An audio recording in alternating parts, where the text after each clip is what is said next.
በመጨረሻም እንደተፈራው ሊሆን ነው። ፕሬዚዳንት ኢሳያስ አፈወርቂ የደበቁትን ሚሳኤልና ከባድ መሳሪያ ማሳየት ጀምረዋል።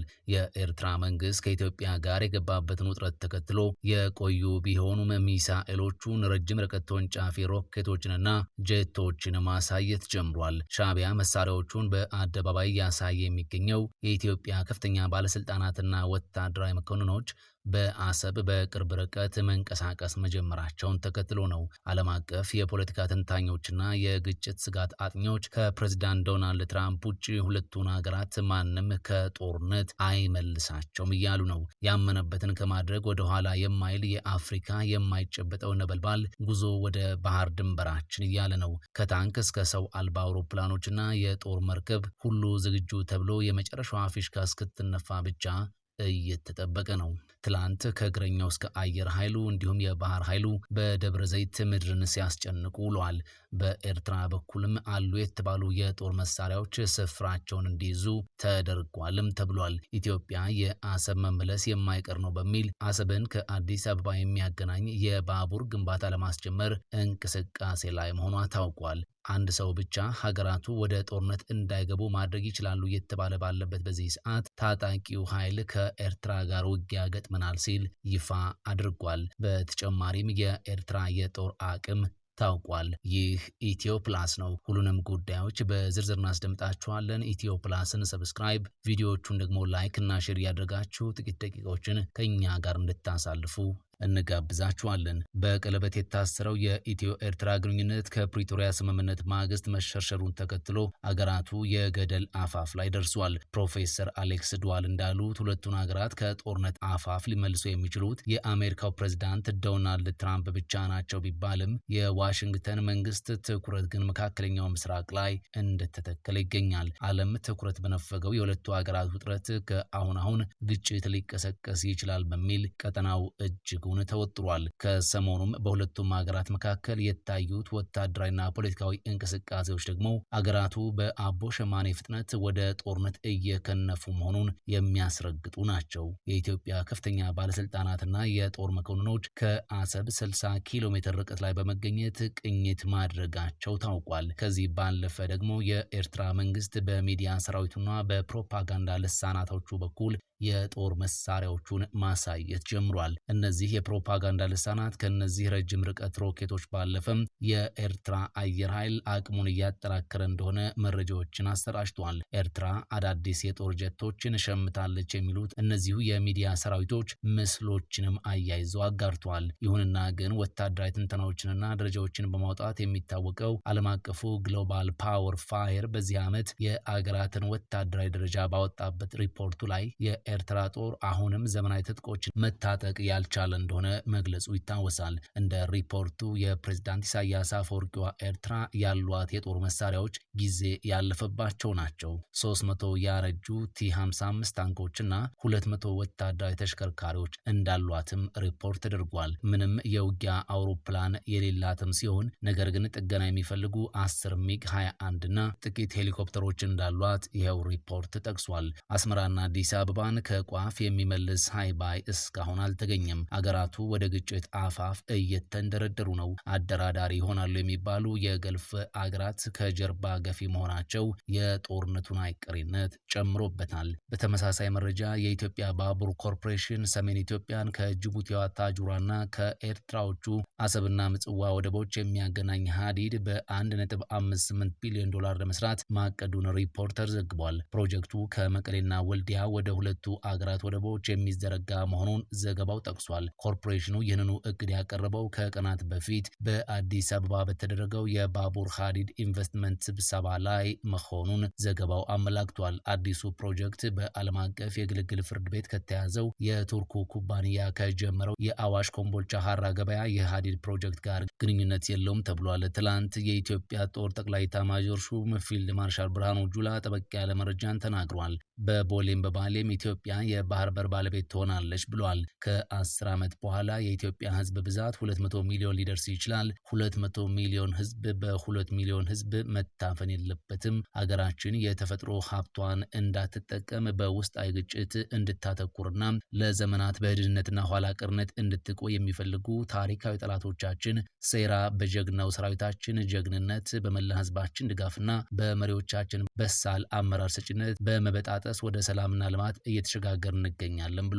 የተፈጥሮ ሀብታችንን ተጠቅመን እንዳንበለጽግ የሚሰሩ ታሪካዊ ጠላቶቻችን እንዲሁም የባዕዳን አቤት ባይ ኃይሎችን እኩይ ሴራ በማክሸፍ የልማት የሰላምና የማንሰራራት መንገዳችንን ጀምረነዋል ሲሉ ፊልድ ማርሻሉ ትላንት ተናግረዋል። ላለፉት 30 ዓመታት ተኝተናል፣ አሁን ግን ላንተኛ እንደ ሀገር ነቅተናል። የሀገራችን የህልውና ጥያቄ የሆነውን የሰላም የልማትና የባህር በር ተጠቃሚነት እናሳካዋለን ብለዋል። የቀይ ባህር አፋር ዲሞክራሲያዊ ድርጅት ከኤርትራ ጋር ውጊያ ገጥመናል ሲል ይፋ አደረገ። ድርጅቱ ሻዕቢያን ለመውጋት የባህር ኃይል ጦር እያዘጋጀ መሆኑን ይፋ አድርጓል። ሻዕቢያን በምድርም በባህርም ለመውጋት መዘጋጀቱን ታጣቂ ኃይሉ ገልጿል። የቀይ ባህር አፋር ዲሞክራሲያዊ ድርጅት ካለፈው ቅዳሜ አንስቶ ኤርትራ ላይ እርምጃ መውሰድ የጀመረው ቡድኑ ተጨማሪ የጦር ኃይል አባላትን አስመርቆ ወደ ኦፕሬሽን እንዳሰማራም አስታውቋል። በኢትዮጵያ አፋር ክልል የሚንቀሳቀሰው የሻዕቢያ ተቀናቃኝ የቀይ ባህር አፋር ዲሞክራሲያዊ ድርጅት አዲስ ኃይል አሰልጥኖ ማስመረቁን ነው ይፋ ያደረገው። ሻዕቢያን ለመውጋት የተደራጀው ኃይል መመረቁ የተሰማው አቶ ጌታቸው ረዳና አምባሳደር ሬድዋን ሁሴን በቡሬ ግንባር በተገኙበት ወቅት ነው። ከፍተኛ ባለስልጣናትና ጀኔራሎች በቡሬ ግንባር ቅኝት ባደረጉበት አጋጣሚ የቀይ ባህር አፋር ድርጅት ወታደራዊ አዛዥ ስለ አዲሱ ጦራቸው ስምሪት መግለጫም ሰጥቷቸዋል። ታጣቂ ኃይሉ ለተከታታይ 3 ወራት ያሰለጠናቸውን ኃይል ለስምሪት ዝግጁ ሆኗል ብሏል። ድርጅቱ ባወጣው መግለጫ የፕሬዝዳንት ኢሳያስ አፈወርቂን አስተዳደር ለመውጋት የሰለጠነው ኃይል እስከ መሃል ሀገር ዘልቆ በመግባት ጥቃት መፈጸም የሚችል እንደሆነ ተናግሯል። የድርጅቱ ወታደራዊ አቅም የፊት ለፊት ውጊያ፣ የሽምቅ ውጊያና ልዩ ኦፕሬሽን መፈጸም እንዲችል ተደርጎ ሰልጥኗል የተባለ ሲሆን በፕሬዝዳንት ኢሳያስ አፈወርቂ አገዛዝ ተቀምጧል ያለውን የቀይ ባህር አፋር መሬትን ነፃ አወጣለሁ ብሏል። ወታደራዊ ብቁነቱ ተረጋግጦ ተመርቋል የተባለው የድርጅቱ ኃይል ሻዕቢያን በኃይል ለመገርሰስ የሚያስችል ቁመና እንዳለው ተነግሮለታል። ድርጅቱ በጀመረው የትጥቅ ትግል የቀይ ባህር አፋር ህዝብ መብት ለማስጠበቅና ሙሉ በሙሉ የራስን እድል በራስ የመወሰን መብት ለማረጋገጥ ቁርጠኛ መሆኑን ተናግሯል። ድርጅቱ ሻዕቢያን ለመውጋት የባህር ኃይል ጦር እያዘጋጀ መሆኑን ይፋ አድርጓል። የድርጅቱ የራስን በራስ የመወሰን ትግል አስፈላጊ ከሆነ እስከ መገንጠል ይዘልቃል የተባለ ሲሆን ከኢትዮጵያ አፋር ወንድም ህዝብ ጋርም እተባበራለሁ ብሏል። የኢትዮጵያ አፋር ህዝብና መንግስት የቀይ ባህር አፋርን ህዝብ ከመፈናቀልና ብሔር ተኮር ጥቃት ለመከላከል ድጋፍ አድርጓል ያለም ሲሆን የአፋር ክልል መንግስትና ህዝብ አድርጎልኛል ላለው ድጋፍ በይፋ አመስግኗል። ወደፊትም በትብብር መስራቱን እንደሚቀጥል ጠቁሟል። የድርጅቱ ሊቀመንበር ኢብራሂም ሃሩን ቀጣዩ ምዕራፍ የድርጅቱን የባህር ኃይል ማቋቋም ነው ብለዋል። ድርጅቱ አሁን ባለው የፖለቲካና ወታደራዊ መስፈርቶች መሰረት የሰለጠነና የታጠቀ የባህር ኃይል ለማቋቋም እየሰራ መሆኑን አረጋግጧል። ሊቀመንበሩ ለመገልበጥ የሚታገሉትን ሻዕቢያን ከቀይ ባህር አፋር አልፎ ለጎረቤት አገራትም ጠንቅ ነው ሲሉ ከሰውታል። ኢብራሂም የኢሳያስ አስተዳደር ለኤርትራ ህዝብ ብቻ ሳይሆን ለጎረቤት መንግስታት፣ ለቀይ ባህርና በአፍሪካ ቀንድ ስጋት ሆኗል ሲሉ ነው የወነጀሉት። የጎረቤት ሀገራትና የዓለም አቀፉ ማህበረሰብ ይህንን ስጋት ተገንዝበው የኢሳያስ አፈወርቂን አስተዳደር ለመገርሰስ የሚታገሉ የኤርትራ ኃይሎች እንዲደግፉ ጠይቋል። ድርጅቱ የኤርትራን ጭቆና አገዛዝ በጋራ ለመታገል የሚያስችል ግንባር ለመፍጠር ለኤርትራ የፖለቲካ ኃይሎች ጥሪ እንዳቀረበም ተሰምቷል። ቀጥለን ደግሞ የኤርትራን አሁናዊ የጦር አቅም እንመለከታለን። የኢትዮጵያ ሰሜናዊቷ አዋሳኝ የሆነችው ኤርትራ በዚህ ዓመቱ የግሎባል ፋየር ፓወር ኢንዴክስ ላይ በወታደራዊ አቅም ከ145 ሀገራት 100ኛ ደረጃ ላይ ስትገኝ ከአፍሪካ ደግሞ 26ኛ ደረጃ ላይ ተቀምጣለች። ከ6.3 ሚሊዮን በላይ ህዝብ ያላት ኤርትራ 120 ሺህ መደበኛ ሰራዊትና 130 ሺህ ተጠባባቂ ኃይል እንዳላትም ሰፍሯል። አገሪቱ ለሰራዊቷ 198 ሚሊዮን ዶላር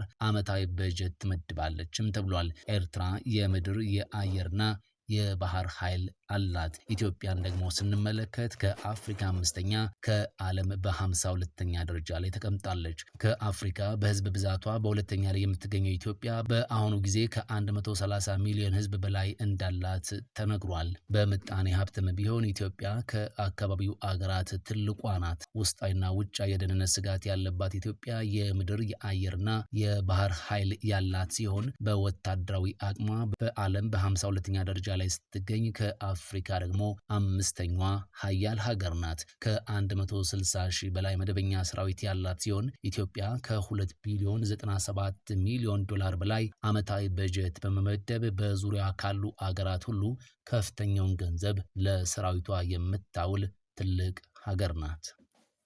የቀድሞው የትግራይ ክልል ጊዜያዊ አስተዳደር ፕሬዝዳንት እና የአሁኑ የጠቅላይ ሚኒስትሩ አማካሪ አቶ ጌታቸው ረዳ የኤርትራ መንግስት ከኢትዮጵያ ጋር ጦርነት ውስጥ ለመግባት ምንም አይነት ፍላጎት እንደሌለው ተናገሩ። አቶ ጌታቸው ረዳ ይህንን የተናገሩት አዲስ ያቋቋሙት የትግራይ ትብብር ፓርቲ ስምረት የምስረታ ጠቅላላ ጉባኤ በተካሄደበት በትላንትናው ዕለት ነው።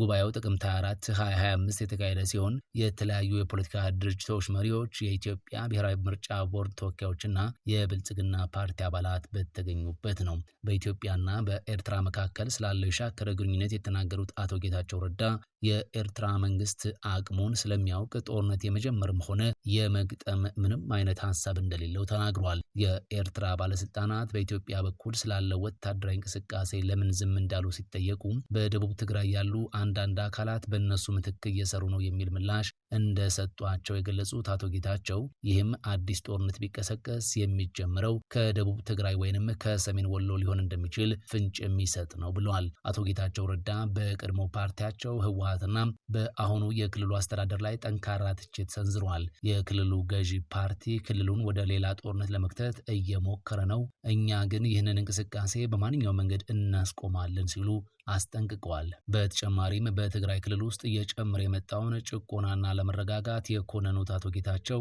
ለዚህም በወታደራዊ ባለስልጣን ሽፋን የሚንቀሳቀስ የተደራጀ ኃይል ተጠያቂ መሆኑን አንስተዋል። በክልሉ ውስጥ ህገወጥ የወርቅ ማዕድን ቁፋሮ፣ ሙስና፣ የመሬት ወረራ፣ የሰው ማዘዋወርና ስርቆት መስፋፋቱን የጠቀሱ ሲሆን የክልሉ አስተዳደር አባላትም በዚህ ወንጀል ድርጊት ውስጥ ተሳትፎ እንዳላቸው ከሰዋል። አዲሱ የስምረት ፓርቲ ጉባኤውን በትግራይ ክልል ማካሄድ ያልቻለው በደረሰበት ከፍተኛ ጫናና ማስፈራራት መሆኑን ተናግሯል። የፓርቲያቸው ቢሮ መሰበሩንና ንብረት መውደሙን በማስታወስ የኛ ቅድሚያ የምንሰጠው ጉዳይ ሽግግሩን በስርዓት መምራት፣ የአጭር ጊዜ ሽግግር መንግስት ማቋቋምና የፕሪቶሪያ ስምምነት ቁልፍ ድንጋጌዎችን መተግበር ነው ብለዋል። ከዚያ በኋላ በዲሞክራሲያዊ መንገድ የተመረጠ አስተዳደር መገንባት ላይ ማተኮር እንደሚያስፈልግ ተናግሯል።